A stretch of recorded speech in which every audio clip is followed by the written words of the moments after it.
Olá, seja bem-vindo ao programa Retratos. Hoje recebemos a professora da UFMG, especialista em astrofísica estelar, Silvia Alencar. Ela integra uma equipe científica internacional responsável pela descoberta do mais jovem planeta fora do Sistema Solar, batizado com o curioso nome de V830 Tau B. Silvia, é um prazer tê-la aqui no nosso programa Retratos. Prazer é todo meu. Queria começar te apresentando, né? Assim, você tem um currículo assim, extenso, muito consolidado, né? Nessa área de física, né? Você tem a graduação, o mestrado, o doutorado, o pós-doutorado em física, né? Pelo UFMG. Isso. Tem um doutorado complementar também na Califórnia e tem um pós-doutorado em astrofísica na USP e na França, né? Além disso, você é uma pesquisadora renomada, né, já respeitada internacionalmente, e integra, inclusive, uma equipe internacional de cientistas que foi responsável pela descoberta desse mais jovem planeta fora do Sistema Solar, né, que nós já dissemos aqui, com esse nome curioso, esse V830 Tau B. Mas antes de falar dessa descoberta, nós vamos falar muito sobre isso no programa de hoje, antes de falar da descoberta, eu queria começar entendendo um pouco mais o seu campo de atuação, né? Você é especialista em estudos de formação estelar. Queria que você explicasse um pouco o que são esses estudos e qual que é a sua linha de atuação nessa área. Bom, estudar formação estelar é estudar assim, o início da vida do processo de formação de sistemas solares como o nosso. Então, assim, como era o Sol antigamente? Então, quando o Sol era muito jovem, como é que ele foi formado, como é que os planetas foram formados. Então, a gente mora numa galáxia espiral, e essa galáxia tem braços espirais, onde tem nuvens moleculares gigantes. São regiões não homogêneas de gás e poeira, e nessas regiões tem pedaços mais densos, que a gente chama de núcleos das nuvens. Sim. Nesses pedaços, de vez em quando, às vezes, né, eventualmente, a gravidade vence outras forças, como forças magnéticas, turbulência, e ocorre o colapso. No que esse núcleo da nuvem colapsa, em vez de formar só uma estrela, você forma uma estrela e um disco, que a gente chama de disco circunstelar, porque é em volta da estrela, sim, de gás e poeira. Então, a estrela e o disco são formados juntos, e eles interagem também. A estrela muito jovem, tipo o Sol muito jovem, ela rodava mais rápido, tinha uma parte de convecção maior do que o nosso Sol, e isso gera campos magnéticos.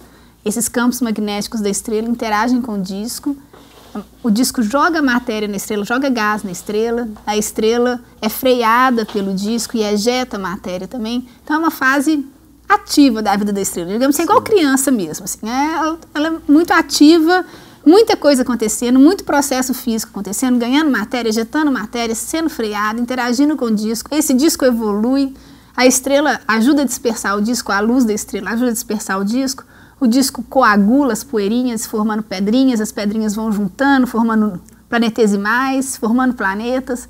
E isso ocorre numa escala de tempo muito curta na vida da estrela. Sim. Então, uma estrela jovem, que a gente já observa na luz visível, tem tipicamente de 1 a 10 milhões de anos.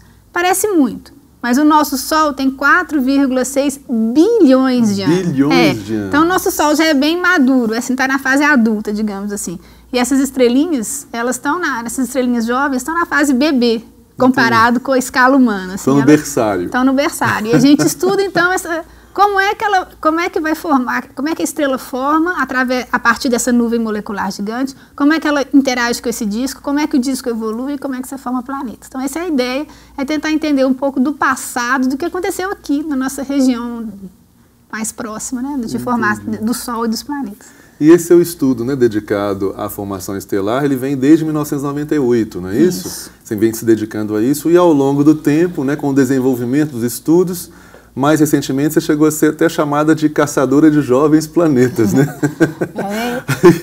Queria justamente que você explicasse melhor, você já tocou no assunto, mas que explicasse melhor essa relação entre as estrelas e os planetas. Né? Estrelas e planetas formam juntos. Então, assim, quando a estrela forma esse disco, e é nesse disco circunstelar que vão ser formados os planetas. Então, é da evolução do disco que os planetas são formados. Então, é um processo comum, né? Assim, contemporâneo um com o outro, assim, ocorrem ao mesmo tempo. Eu trabalhava inicialmente na formação de estrelas só.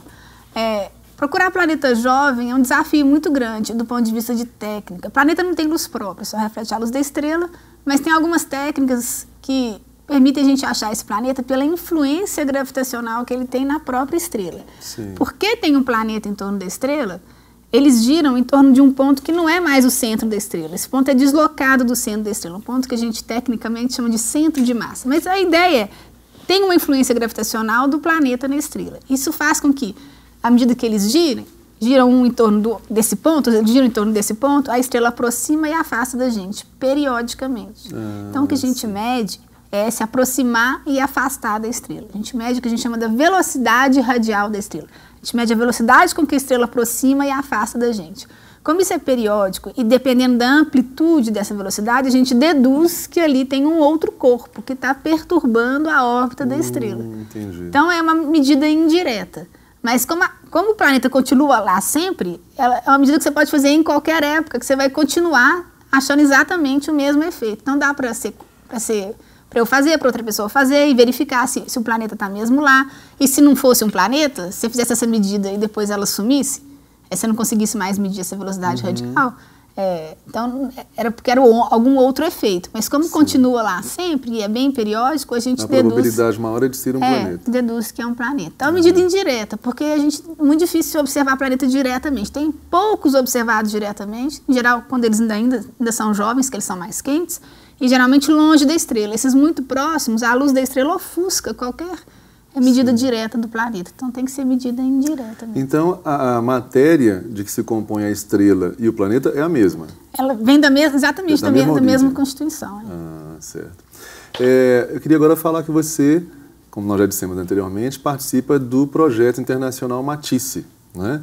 Que é formado por os cientistas de vários países, né? Como Brasil, a Alemanha, França, Inglaterra, Canadá, Estados Unidos e Taiwan. Isso. Né? E você é a brasileira desse projeto, né? Então, eu queria saber primeiro, que projeto é esse? Né? O que é o Projeto Internacional Matisse? Quais são os objetivos dele? E como você foi integrada a essa equipe tão seleta de cientistas internacionais? O Matisse é um projeto de longo prazo, de observação de estrelas jovens, com o objetivo... Tem vários objetivos. Um dos objetivos principais é medir a formação e evolução de campos magnéticos nessas estrelas, estudar a rotação dessas estrelas.